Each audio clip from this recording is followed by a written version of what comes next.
goes.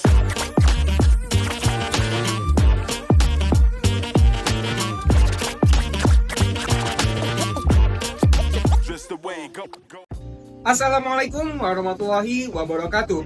Pada praktikum kali ini kami akan melakukan praktikum pneumatik dan hidrolik dengan judul Rangkaian Hidrolik untuk mencari RPM menggunakan hidrolik motor yang akan dilaksanakan di Gedung D atau Lab Perkeretaapian Kampus 2 Politeknik Negeri Madiun. Sebelumnya, saya Zikran Hidayat dengan NIM 037 dari kelompok 2 yang beranggotakan.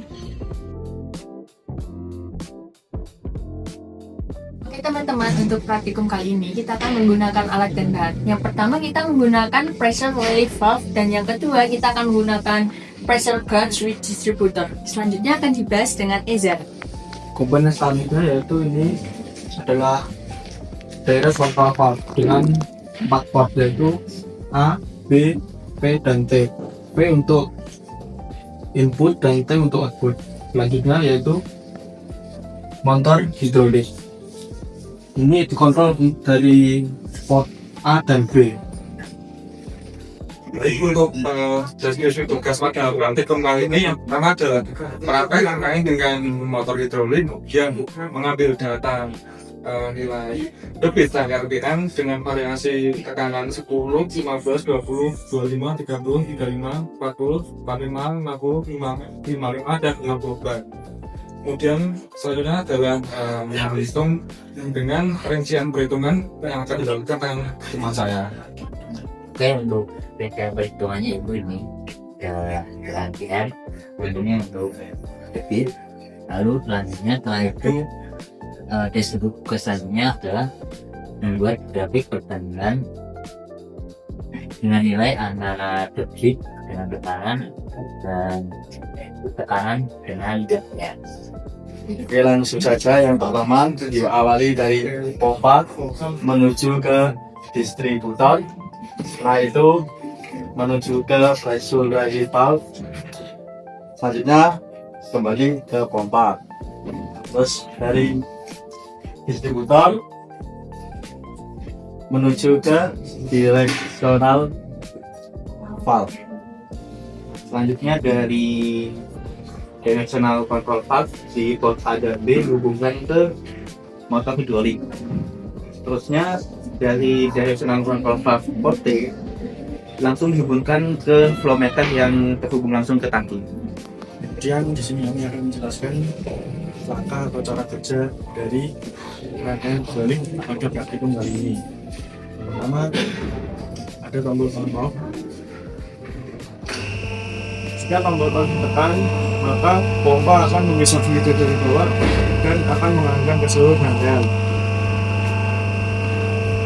Pada pressure relief valve ini untuk mengatur berapa tekanan yang akan kita gunakan, yang kemudian pada manometer yang sudah disetarakan dengan manometer yang ada pada di bawah.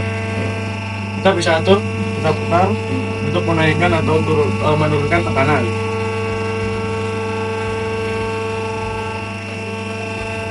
Setelah pengaturan tekanan melalui pressure relief valve, kita selanjutnya ada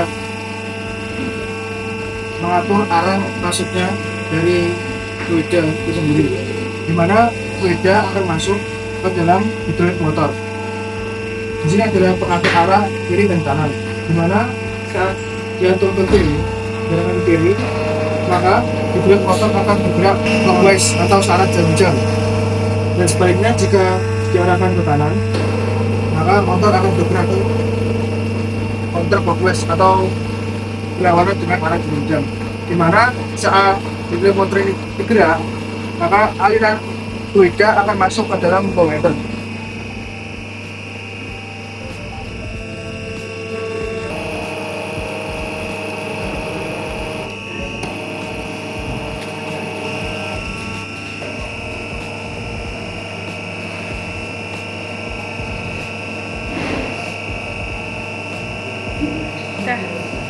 Di sini saya akan menjelaskan terkait dengan data hasil percobaan, di mana dengan variasi tekanan dimulai dari 10 hingga 60 bar menghasilkan debit pada liter per 30 second tekanan 10 bar menghasilkan 0,86 liter per 30 second.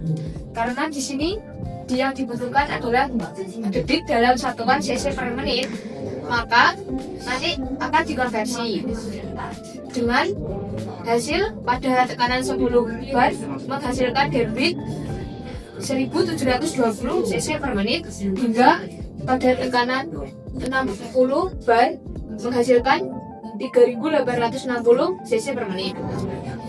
Dan di sini kita mendapatkan RPM dari motor hidrolik tersebut pada tekanan 10 bar menghasilkan RPM motor sebesar 215 RPM dan sampai 260 bar menghasilkan 482,5 RPM. Oke, sekarang saya akan perhitungan satu motor jadi dalam satuan RPM. Gimana? Rumusnya sendiri itu merupakan C per C. C merupakan debit dengan satuan cc per menit, sedangkan C merupakan nilai koefisien hidup dengan satuan cc per bar. C di sini tidak didapatkan dari spesifikasi motor yang dipakai saat optimum. Untuk menghitung nilai debit cc per menit, kita perlu menghitung dengan debit yang terdapatkan itu, yaitu dengan 3 liter per 30 second sesuai dengan matematika kita dikalikan 2, sehingga hasilnya adalah debit dalam liter per menit. Setelah itu yang kita tahu 1 liter merupakan 1000 cc, sehingga hasil dari Q liter per menit dikalikan dengan 1000, sehingga akan didapatkan cc per menit.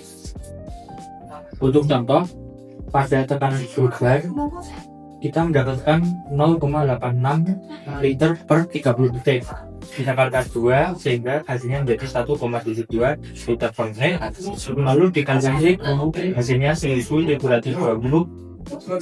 cc per menit.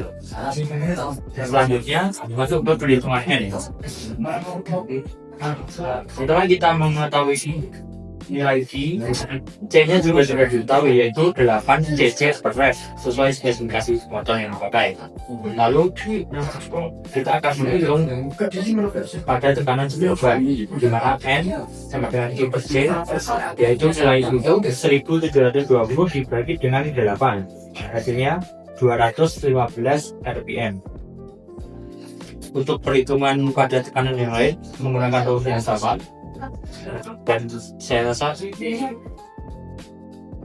Oke teman-teman, setelah data ditentukan maka didapatkan grafik pertama, yaitu korelasi antara tekanan dengan debit cc per menit, di mana semakin tinggi tekanan maka debit akan semakin meningkat, namun hanya pada sampai titik optimum di mana 45 bar. Dan setelah itu debit akan stabil dikarenakan kapasitas tertentu. Oke, selanjutnya kita juga akan membuat grafik yang kedua, yaitu grafik korelasi antara tekanan dan juga nilai RPM-nya.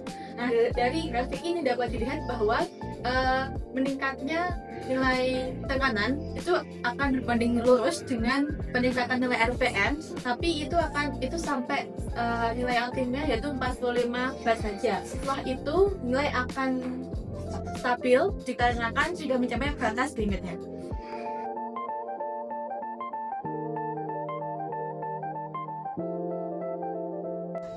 Oke teman-teman, itulah hasil dari praktikum pneumatik dan hidrolik kali ini. Semoga bermanfaat untuk teman-teman semuanya. Saya cukupkan. Wabillahi taufiq wal hidayah. Wassalamualaikum warahmatullahi wabarakatuh.